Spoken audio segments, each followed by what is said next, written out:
36ویں رات شہرزاد نے کہا۔ نائی نے خلیفہ کو اپنے چوتھے بھائی کی کہانی سناتے ہوئے بتایا کہ جب اس بوڑھے نے لوگوں کی طرف مخاطب ہو کر کہا کہ اے لوگو، اگر تم میری بات کی تحقیق کرنا چاہتے ہو اور جاننا چاہتے ہو کہ میں سچ کہتا ہوں تو اس کی دکان کے اندر جا کر دیکھ لو۔ تو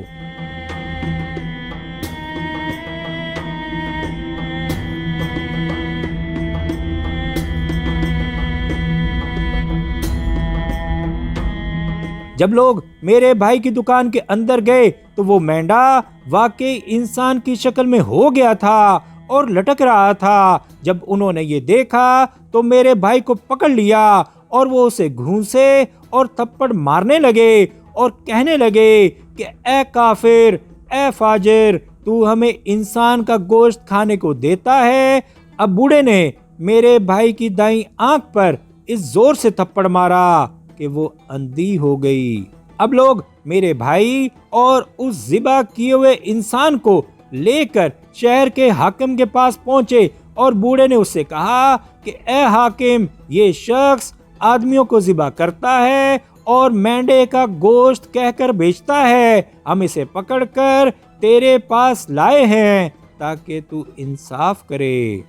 میرے بھائی نے اپنی صفائی پیش کی، لیکن اس نے اس کی ایک نہ سنی اور حکم دیا کہ اسے 500 ڈنڈے مارے جائیں اور اس کا سارا مال ضبط کر لیا جائے۔ اگر مال نہ ہوتا تو وہ قتل کر دیا جاتا۔ اب میرا بھائی وہاں سے سر کے بل بھاگا اور ایک بڑے شہر میں پہنچا اور اس نے یہ بہتر خیال کیا کہ موچی کی دکان کھولے، اور وہ دکان کھول کر بیٹھ گیا اور کچھ کام کاج شروع کر دیا تاکہ اس کا گزر بسر ہو سکے۔ ایک دن وہ کسی ضرورت سے باہر گیا ہوا تھا کہ اس نے گھوڑوں کی ٹاپوں کی آواز سنی اور پوچھا کہ یہ کیا ہے۔ لوگوں نے کہا کہ بادشاہ شکار کے لیے باہر جا رہا ہے۔ میرا بھائی بھی بادشاہ کی شان و شوکت دیکھنے کے لیے ٹھہر گیا۔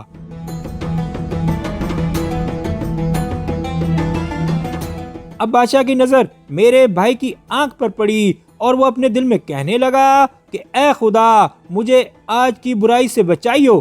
یہ کہہ کر اس نے باگ پھیر دی اور سب غلاموں کو لے کر واپس لوٹ گیا۔ ابھی تھوڑی دیر نہ گزری ہوگی کہ بادشاہ کے کچھ غلاموں نے میرے بھائی کو آ لیا اور اتنا سخت مارا کہ وہ مرنے کے قریب ہو گیا، لیکن میرے بھائی کو کچھ معلوم نہ ہوا کہ اسے مار کیوں پڑی۔ جب وہ نیم جان گھر واپس آ رہا تھا تو اسے راستے میں بادشاہ کا ایک نوکر ملا اور اس نے اس سے سارا ماجرا بیان کیا۔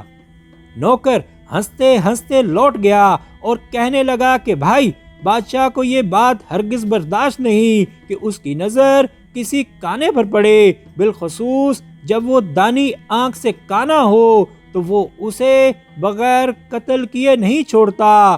جب میرے بھائی نے یہ سنا تو اس شہر کو چھوڑ کر دوسرے شہر چلا گیا۔ ایک روز کا واقعہ ہے کہ میرا بھائی بہت پریشان تھا اور دل بہلانے باہر نکلا کہ اتنے میں اس نے اپنے پیچھے گھوڑوں کی ٹاپوں کی آواز سنی اور وہ اپنے دل میں کہنے لگا کہ پھر مقدر نے مجھے آ گھیرا ہے، اور وہ چھپنے کے لیے جگہ تلاش کرنے لگا۔ اب اس کی نظر ایک بند دروازے پر پڑی اور اس نے اسے دھکا دے کر گرا دیا اور وہ اس کے اندر داخل ہو گیا۔ ابھی اس کو وہاں چھپے تھوڑی دیر ہی گزری تھی کہ 2 آدمیوں نے آ کر اسے پکڑ لیا اور کہنے لگے کہ خدا کا شکر ہے کہ تو ہمارے ہتھے چڑھ گیا۔ 3 راتوں سے تو نے ہمیں بالکل سونے نہ دیا اور ہمیں مرنے کے قریب پہنچا دیا۔ میرے بھائی نے کہا کہ اے لوگو، بات کیا ہے؟ انہوں نے جواب دیا کہ تو ہمارے گھر ڈاکہ ڈالتا ہے اور ہمیں بدنام کرنا چاہتا ہے اور مکان کے مالک کا گلا کاٹنا چاہتا ہے۔ کیا یہ کافی نہیں کہ تو نے اور تیرے ساتھیوں نے اسے مفلس کر دیا ہے؟ بہرحال وہ چھری نکال جس سے تو ہمیں ڈراتا ہے۔ اب انہوں نے اس کی تلاشی لی تو انہیں اس کی کمر میں ایک چھری ملی۔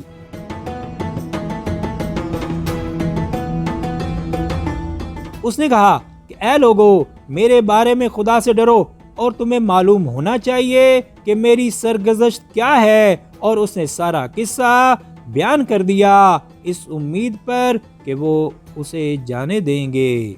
لیکن انہوں نے میرے بھائی کی ایک نہ سنی اور اسے پکڑ کر مارنا شروع کر دیا اور اس کے کپڑے اتار دیے. اب انہوں نے دیکھا کہ اس کے بدن پر کوڑے کی مار کے نشان ہیں اور وہ اسے حاکم کے پاس لے گئے. اب حاکم نے میرے بھائی سے کہا کہ اے بدکار تجھے کس بات نے اس پر آمادہ کیا کہ تو قتل کے ارادے سے ان کے گھر گھستا ہے.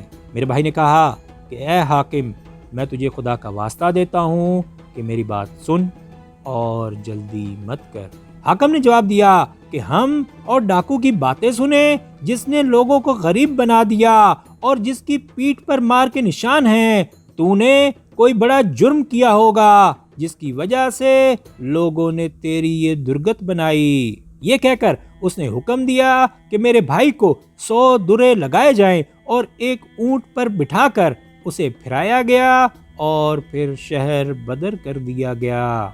جب میں نے اس کا حال سنا تو میں اس کے پاس گیا اور سارا ماجرا پوچھا اور اس نے اپنی ساری سرگزشت بیان کی. اور پھر میں اسے لے کر چپکے سے شہر میں آیا اور اس کے کھانے پینے کا انتظام کر دیا.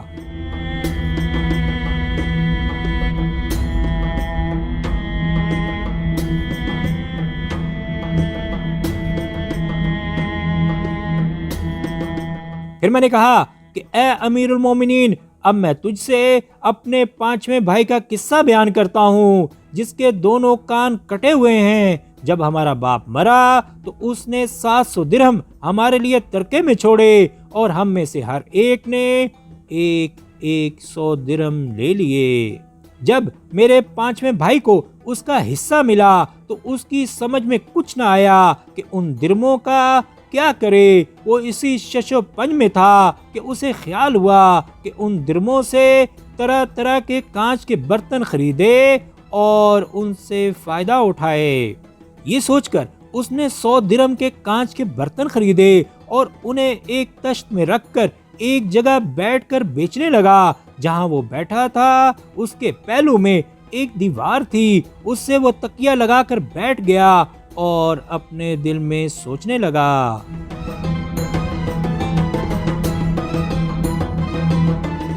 ان کانچ کے برتنوں میں میری پونجی 100 درہم ہے اور ان کو میں 200 درہم میں بیچوں گا. پھر میں 200 درہم کے کانچ کے برتن خریدوں گا اور ان کو 400 درہم میں بیچوں گا. اسی طرح سے میں خریدتا اور بیچتا رہوں گا یہاں تک کہ میرے پاس بہت سا مال جمع ہو جائے گا اور میں اس سے ہر طرح کا تجارت کا مال خریدوں گا اور ان سے بے حد فائدہ اٹھاؤں گا.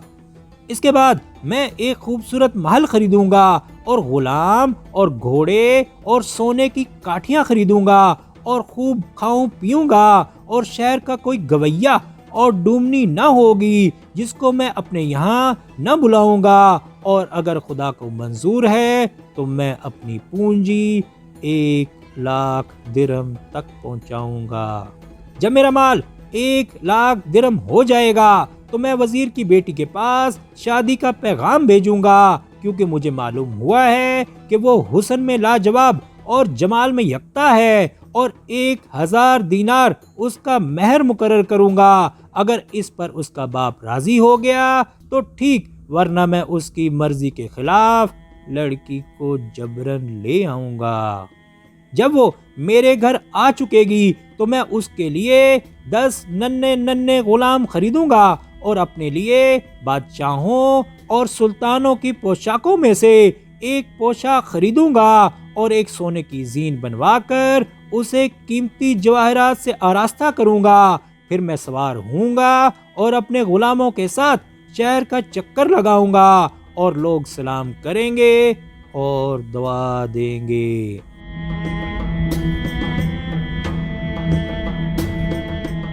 اب میں اس وزیر کے یہاں پہنچوں گا جو لڑکی کا باپ ہے. جب وزیر مجھے دیکھے گا تو کھڑا ہو جائے گا اور مجھے اپنی جگہ بٹھائے گا اور خود نیچے بیٹھ جائے گا کیونکہ وہ میرا سسر ہے۔ میرے غلاموں کے پاس ہزار ہزار دینار کی تھیلیاں ہوں گی اور میں وزیر کو 1000 دینار اس کی لڑکی کے مہر کے دوں گا اور 1000 دینار اس کو تحفہ دوں گا، تاکہ اس کو معلوم ہو کہ میں کتنا بامروت اور سخی اور بڑے دل والا ہوں اور دنیا میری نظر میں کتنی حقیر ہے۔ جب وہ مجھ سے 10 باتیں کرے گا تو میں اسے 2 باتوں کا جواب دوں گا اور پھر اپنے گھر واپس آ جاؤں گا۔ جب کوئی شخص میرے سسرال سے آئے گا تو میں اسے اشرفیاں دوں گا اور عمدہ پوشاک پہناؤں گا۔ اگر کوئی ہدیہ لے کر آئے گا تو میں اسے منظور نہ کروں گا اور واپس کر دوں گا، تاکہ اسے معلوم ہو جائے کہ میں کتنا عالی دماغ آدمی ہوں۔ پھر میں نئی شان و شوکت اور دبدبے کے ساتھ ان کے یہاں جاؤں گا اور انہیں حکم دوں گا کہ شادی کی رات کا انتظام کیا جائے۔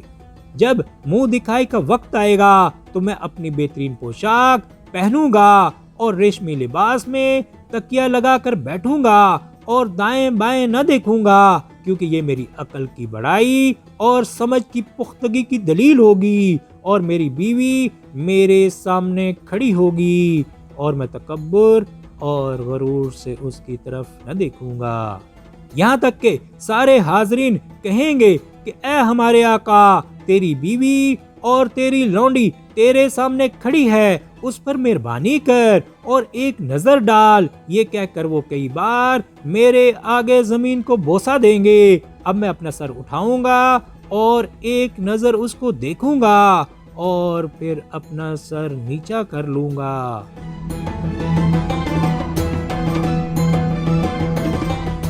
جب میں اپنی بیوی کے پاس شادی والے کمرے میں پہنچوں گا تو نہ تو میں اس کی طرف آنکھ اٹھاؤں گا اور نہ اس سے بات چیت کروں گا، تاکہ اس میں حقارت پائی جائے اور لوگ کہیں کہ میں کتنا عالی دماغ آدمی ہوں۔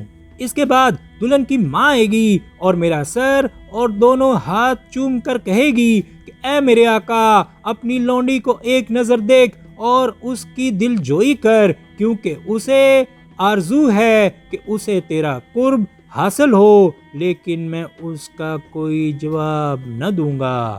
یہ کہہ کر وہ اٹھے گی اور میرے لیے ایک پیالہ لائے گی جس میں شراب ہوگی، اور اس کی بیٹی اس کے ہاتھ سے وہ پیالہ لے لے گی اور اسے میرے پاس لائے گی، لیکن میں اسے اپنے سامنے کھڑا رہنے دوں گا اور اپنی بزرگی کی وجہ سے اس کی طرف نظر اٹھا کر نہ دیکھوں گا، تاکہ وہ سمجھے کہ میں عظیم الشان سلطان ہوں۔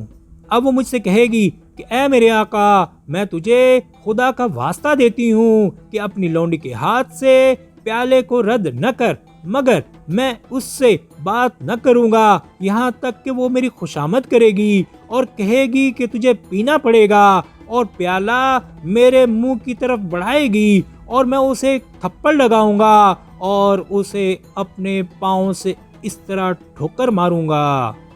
یہ کہہ کر میرے بھائی نے اپنے پاؤں سے ایک ٹھوکر ماری اور تشت کانچ کے برتنوں کے ساتھ الٹ گئی اور سارے برتن ٹوٹ گئے۔ اب میرا بھائی چلانے لگا اور کہتا جاتا تھا کہ یہ سب میرے غرور کی وجہ سے ہوا۔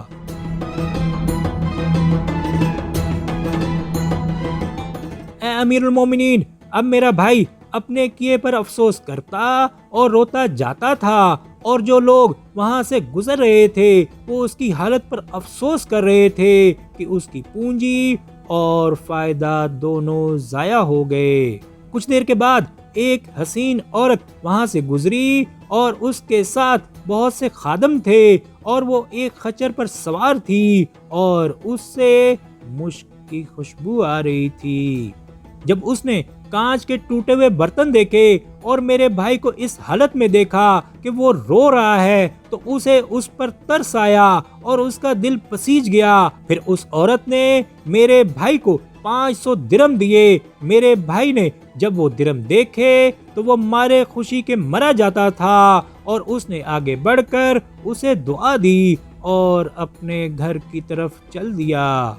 ابھی وہ گھر پہنچا ہی تھا کہ کسی نے دروازہ کھٹکھٹایا اور اس نے اٹھ کر دروازہ کھولا تو دروازے پر ایک بڑھیا کھڑی تھی۔ جب بڑھیا نے میرے بھائی کو دیکھا تو وہ اس سے کہنے لگی کہ بیٹا، آج بازار میں جس عورت نے تیری مدد کی ہے وہ میری آقا ہے، اور اگر تو چاہے تو میں اس سے تجھے ملوا سکتی ہوں، اور اگر تو میرے کہنے پر عمل کرے گا تو وہ اور اس کا سارا مال تیرا ہو جائے گا۔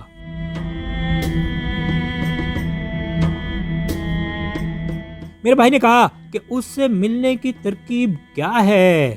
اس نے جواب دیا کہ اے بیٹا، اس کا میلان امیر آدمیوں کی طرف ہے، اس لیے اپنے سارے درم لے کر میرے ساتھ چل تاکہ تیری مراد پوری ہو۔ جب تو اس کے ساتھ ہو جیو تو اس کے ساتھ نرمی سے پیش آئیو اور پیاری پیاری باتوں میں کمی نہ کیجیو، کیونکہ اس طرح سے اس کا حسن اور مال تیرا ہو جائے گا۔ میرے بھائی نے اپنے سارے درم لے لیے اور بڑھیا کے ساتھ روانہ ہو گیا، یہاں تک کہ وہ ایک بڑے دروازے پر پہنچے اور بڑھیا نے دستک دی اور ایک رومی لڑکی نے آ کر دروازہ کھولا۔ بڑھیا اندر گئی اور میرے بھائی سے کہا کہ میرے ساتھ آ۔ اب شہرزاد کو صبح ہوتی دکھائی دی اور اس نے یہ کہانی بند کر دی۔